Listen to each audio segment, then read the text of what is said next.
Okay, so if you were following along yesterday, you know I showed you this right here. It was a napkin. It was an insight that I got while I was sitting in a coffee shop. And usually, because I was really thinking about, let me just tell you at a very high level. So I'm for the last 4 to 5 years, I have been trying to figure out how to hack into an industry where there's institutions that stand in the way of you, because you may not have the background, you may not have the experience, whatever the case may be. There's a certain prototype that this industry of private equity, venture capital, early stage startups usually pattern match against. So for the last 4 to 5 years, I've been, working on other people's teams, like just really kind of getting in the game. And the way I got in the game, it's been almost like 6 years ago. That's another story for another time. But yesterday when I was sitting in the coffee shop, this came to you. This means probably nothing to you, and that's okay. But I want to take you inside. I'm going to go a little bit deeper today. I'm going to take you inside of the mental framework that I developed over time, or the idea. I'm trying to put this together to get me to this place. Because usually when an insight or idea happens, it's a combination. Ooh, I'm gonna keep this. It's a combination of things that come together, and it just all makes sense. And what's interesting, all these pieces were like floating in my mind. I knew I had a sense on how I wanted to attack it, but it just wasn't clear to me until yesterday. So bear with me. I'm going to take you inside of the thought process. Okay, let's start with some context. What you're looking at here is a text message that I sent in a group chat with two brothers of mine.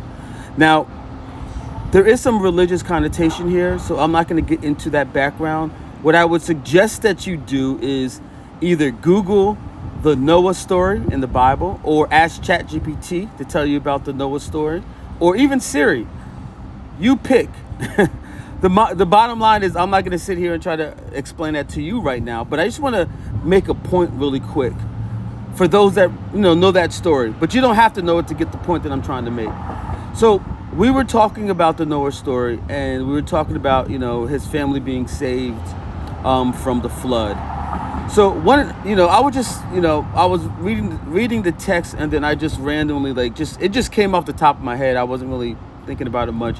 But let me just read to you really quick what I said, and then I'm gonna, break down why it's important. So I said my 2 cents. I don't believe Noah was saved intellectually or even by verbal profession or initiation into any type of religious rites of passage like we believe in the West. The mystery of his salvation is found in the revelation and the actual building of the physical ark itself. This was how salvation was manifested through him and extended to his family, whom I'm sure he had to convince. So I just want to bring your attention to 2 words. One, revelation.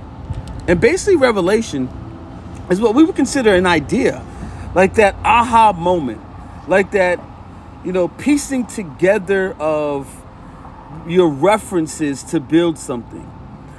And it goes a step further, is building something you've never seen before, or you don't have any point of references for. You need a revelation, or you need an insight. In venture capital, we call it an earned idea or earned insight. That's what we call it when we're looking. When I was working in venture capital and we were talking to founders, the question I would always ask them is what's your earned insight? And basically what that was is something that a unique insight that they had that no one else in the world had but them. And that's how we would determine if we would fund that person. So this idea of revelation, and then the other word I want to bring to you is building. So what we see is this man who received an earned insight that he decided to build, which was an ark so big it would house two of each kind of animals, so that when the flood came, the world can continue to be populated. And I bring all this up to say to you, this is how I look at innovation. This is the frame that I use when thinking about how to hack into a system or an institution or a thought process that hasn't been seen before, hasn't been done before. Hence the idea that I showed you on that napkin that I got yesterday. So it's this constant, this constant aggregation of insights that all come together in your imagination. And it just, how you get that aha moment. It's like, oh, it all makes sense. And then for me, I went up to the barista. I said, hey, can I get a napkin really quick? I got a napkin, I got a pen, and I just started writing. It was just falling out. It was just coming out. So what I'm going to show you next is how that idea that I got yesterday takes shape. Okay, so let me bring this back home. Let's focus on so there's two things I'm going to extract out of what I just shared with you. The revelation, or we're going to call that earned insight, and then building. Earned insight and building. And this constant movement of getting earned insight, and sometimes that earned insight is given over a series of time. Like again, it just comes to me I'll just get the idea. If I have a napkin, I'll put it on there, and that's the best way. And I'll have pieces of paper like I have here. I like to use, like I'm writing it, I'm documenting it that way, and then building, and that's the other part. So those are the two things I want to really extract out of, how I started this conversation. So what I'm about to show you, you're going to start to see that combination in play. Insight came from working over 10 years at the Wall Street Journal and reading the paper every single day. If you don't know, the Wall Street Journal is probably the best. Well, at the time, before Murdoch bought it, but that's a whole different story. But at the time, it was the best business publication in the world. Worked there for 10 years, so I'm reading all about M&A, private equity, venture capital. I had no clue about it, but it was always fascinating to me. And I can go back long, but working there for 10 years, and then over the last 5 years, working in venture capital and seeing the gaps in how they source deals, how they provide services to their portfolio company, and then ultimately how they raise the profile of the firm. So that's where my earned insight. We're talking about over a decade of just being on the front lines, watching it and living it on the front line. So I'm not going to try to explain this whole chart, but I know it looks like almost like a space center, and I know what it means, and that's what matters right now.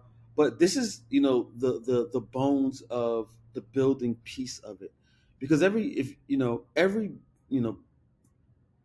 business needs a design to it, and what I'm doing is inverting what I saw and applying it in a whole different way. And so this what you're seeing right now is what started on a piece of paper, on a napkin, was all those pieces coming together in my mind on how to invert the business model and then there's some other, like some more over here, just some more granular detail on some of the aspects of this. So I'm sharing this with you because we're moving in an era, in a time where things are being recycled over and over again. And you see it, like, let me just give you at a high level, you see it in the movies where they're doing the same movies over and over again. Why? Because very many people aren't bringing any new ideas to the table, for whatever reason.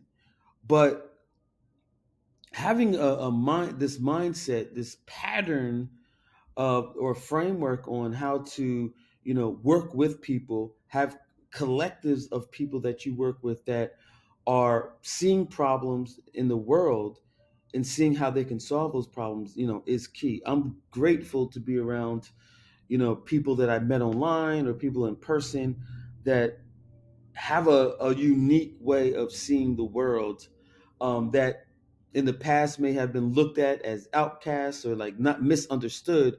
But this is the time right now for those that have that capacity to stand up, because we're gonna need to solve some of the biggest problems, that we faced as human history.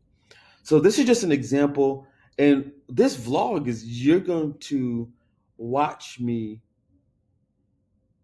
put this together. That's the whole point of where this is all going, and that's why that's the whole point of just documenting this whole thing. This may fail completely, and that's okay. Um, but at least I tried. That's the whole point. And it's clear. It's crystal clear to me. So put it in the comments. Is there earned insight that you have, the aggregate of different ideas that you've seen over time, or a little gaps in, maybe you're working at a 9 to 5 job, you're in a cubicle, but you see how things could be better. That's an earned insight. Put it in the comments. I want to hear from you. Put it in the comments if you have any earned insight that you earned it because you worked in that field, in that industry for so long, so you've earned this insight, a gap that maybe you have that no one else has. Put it in the comments and let's talk about how you can possibly build it. I was just on Twitter and I just saw this, and I wanted to take the time to mark this time in history, as far as documenting everything. But just saw the headlines. Former President Trump, there was an assassination attempt on him, and no matter where you stand in the aisle, like, no, if you're American, if you're watching this, there's no place for this. There's no place for political violence, no matter what you believe. But what I'm going to say is, and I want to put it on record, that something just sparked. And there's a saying that says, if you're going to shoot the king, and I'm using the word king very loosely, so don't take that the wrong way. If you're going to shoot the king, don't miss. Because this dude is, he stopped and paused and put his fist in the air, almost as a rally cry. So, I'm just pointing this out. There's a lot of people that said this image right here is the image of the decade. I mean, like, yeah, so just wanted to mark this as I was going through here, about to head home. But this is no place for there's no place for this. And if you're American, as Americans, this is a time where we need to really do some inward reflection, because this is not good. This is not good at all. Understand, anytime we're going through rapid societal changes, technological changes, cultural changes, this is what we experience. It's called future shock. Future shock. There's a power struggle that's going on. What I would recommend for you to do is, there's a book by Alvin Toffler. He's a futurist. He wrote this book in the 60s. And I read this book maybe every single year because it puts all these things in perspective for me, and it allows me to process what I'm seeing in the news faster. It's called Future Shock by Alvin Toffler. Google it. But what he talks about is the underpinnings of society are up for grabs in a lot of ways. And we see, it's no secret when you see two presidents between Biden and Trump, they're baby boomers, they're still trying to hold on to their power on both sides of the aisle. So there's this undertone of, it feels like the seams of our nation are bursting. And that's what's happening. It's a shock because things are moving so fast and people still want to hold on to power. And it's a shame. it comes to this, but this is just, it just is what it is. And the easier we can accept, us who are entrepreneurs, like when we see this, when I see these things, when you see these massive shifts happening, this is where opportunity lives. Opportunity lives in these moments, because people are looking, when people are looking one way, it's like misdirection. People are looking one way, something else is happening on the other side. It's misdirection. When people are afraid, that's when you have to get, buckle up and continue to build, because this is the time where wealth creation is made during these big shifts. And it looks ugly, it looks nasty, and if you don't have a way to quickly process this stuff, you're gonna get sucked into the news. So that's what I had to do. I had to go find that book again, and I'm gonna read it over the weekend so that it helps me process what's happening. Really quick, this is what the book looks like. If you're an entrepreneur out there, if you're a leader out there, I recommend you picking this book up on Amazon. It's called Future Shot. This is what it looks like right here. Pick it up. All right, I'm over and out. I'm heading home for the night. If I was you, I would subscribe. You do not know what's going to happen on the next episode. Either do I. That's what makes this fun.